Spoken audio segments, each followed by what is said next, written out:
Ghetto monstrosity is trying to kill our children. An absolutely insane event took place at North Atlanta High School on December 13th, 2025, where a black kid threw an autistic white kid to the ground and stabbed him in the face with a pair of scissors. After stabbing the kid multiple times and stabbing him in the eye, the perp ran up to him, stood over the poor kid, and screamed, "White bitch." Tell me that this is not a racially motivated hate crime. Identity is not always the problem, but in this case it is obvious that identity is part of the problem. This is a clear, blatant hate crime of an incredibly high degree. This was an attempted murder. You do not stab someone in the face without the intent of murdering them. This is the culture of YNs. This is the culture of racist fucking monsters that will jump to extreme violence as a first resort before even thinking about another way to solve a situation. We're going to watch this clip, but I have to blur most of it out because it is too brutal for many of us to watch and for YouTube in general. This is editor Ramon, and YouTube will not allow me to show you the video that I was trying to, so I urge you to go and watch this for yourself. It is awful, it is brutal, and you can find it just by searching up North Atlanta High School stabbing, and you will find it. There are videos on X, but just be aware that this is a brutal video, and I don't recommend watching it if you have a weak stomach. It is awful. In this terrible act of violence that is becoming so increasingly common, that is not just some white kid.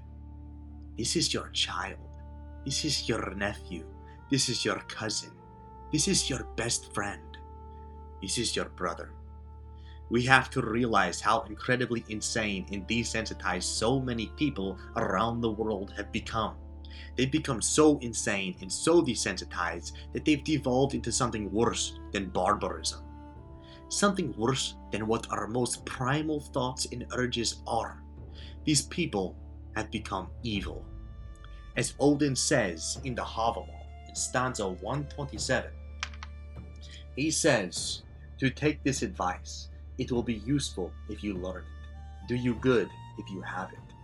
Where you recognize evil, call it evil, and give no truce to your enemies." And I want to turn your attention back to this video, and like I said earlier, tell me this is not a racially motivated hate crime. The white kid hardly fought back against the perp. Fellow students that know the victim well have said that he's non-violent and is disabled. So many things here sicken me. The escalation from an attack with fist to the actual stabbing of someone. The fact that the other kids just stood there and recorded the incident without even attempting to help or to intervene. And I don't even think I heard anyone call for a teacher. And where are all the teachers? Where is the school staff? I'm a teacher. It is really not that hard to know which of your students are violent. They need to be watched at all times.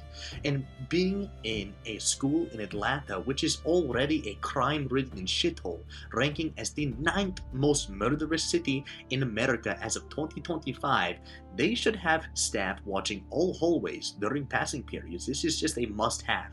Children and teens that live in these cultures will commit disgusting and sometimes lethal crimes if they know that they are not being watched by any figures of authority. The school is telling the media that this is an isolated incident, but personally, I don't believe this. I work in the ghetto, and children and teens growing in these cultures are constantly violent to one another. This mindset of violence first and utter shamelessness does nothing but promote such actions. As I said, identity is not always the issue, but if the roles were reversed here, then it would be the largest face of the news today, but it's not. I have found very few major news outlets. I really haven't found any other than local news outlets that have been reporting this, and I also cannot find the attacker's name. Maybe I'm wrong, but every time I've ever seen something like this happen in the past, where there's a shooting, a stabbing, whatever, the perp's name is released right away, especially if they are caught on camera doing the action.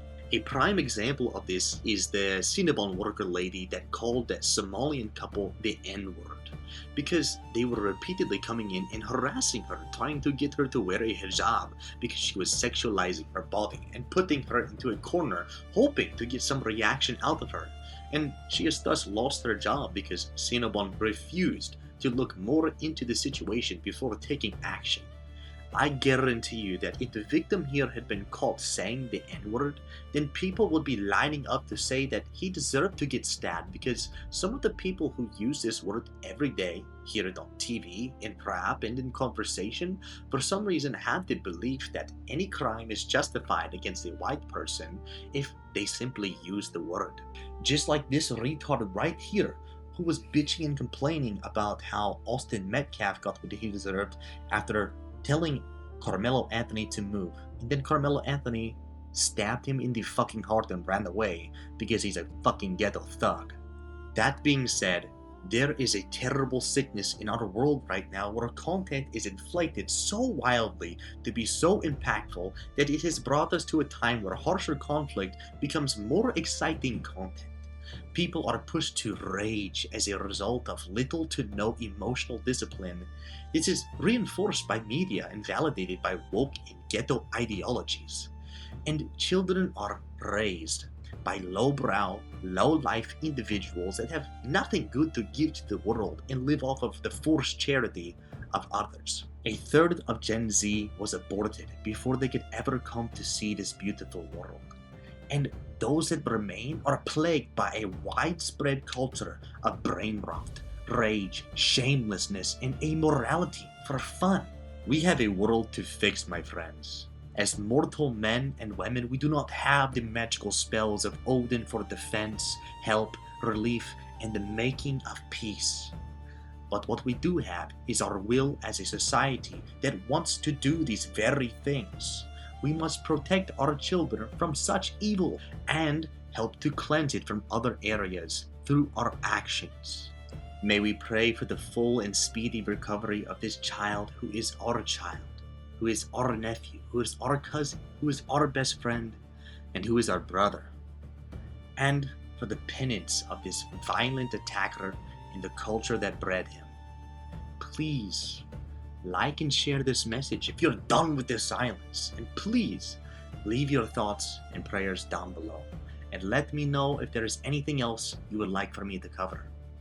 Stay safe out there in this beautiful yet dangerous world, my brothers and sisters, and as always, in the name of Odin, find a way or make one.